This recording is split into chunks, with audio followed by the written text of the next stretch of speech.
I have no idea what the Browns are doing.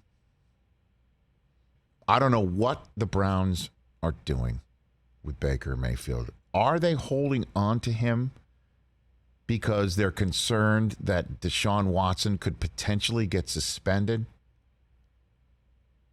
and they need somebody to take snaps for him? And they need somebody to win games while Deshaun is on a suspension? How long is that suspension going to be?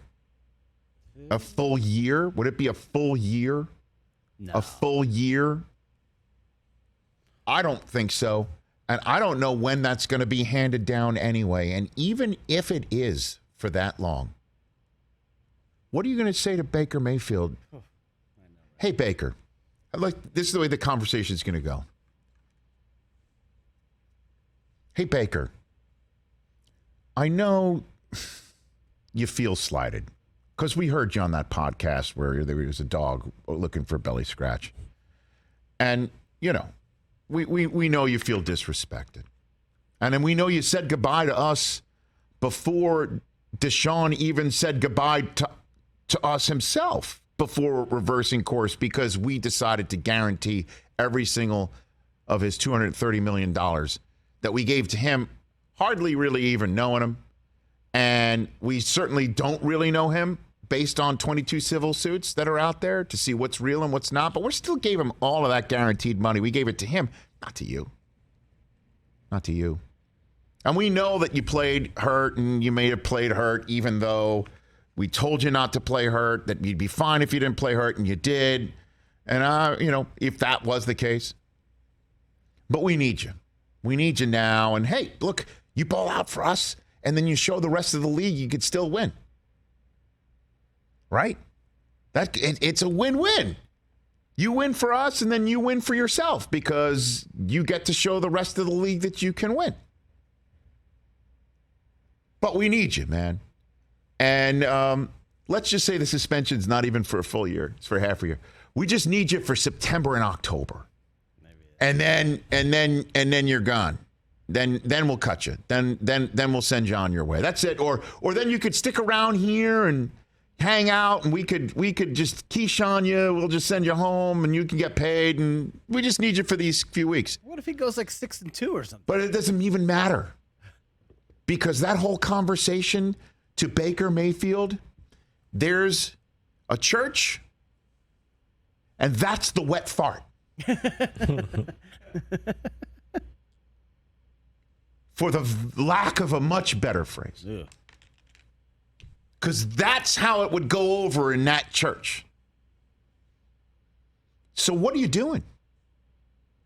What are you doing? I had Pete Carroll on the show on NFL Network's coverage middle of day 3. And of course, you can't ask him, you're interested in Baker? Because Baker's on another team. You can't do that. So I said to him, you got Drew Lock, you got Geno. You thinking of adding another veteran? And he gave the answer of, well, we always compete around here. That's the mantra. We always compete. We're always looking for competition. And then I'm like, well, how about adding that veteran since you did not draft a quarterback and you haven't, you might not.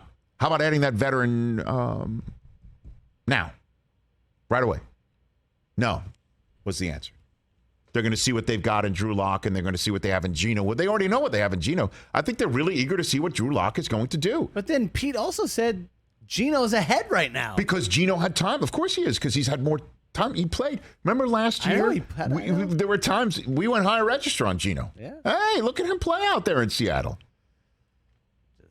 Seems like a bad news situation. Well, I mean, we've seen his body of work in its entirety and think that that's not a guy who can take Seattle to the promised land right now.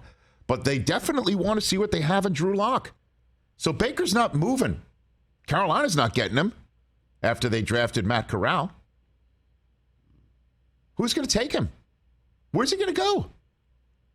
And certainly if you're not entertaining, I don't know how much money they're entertaining and eating.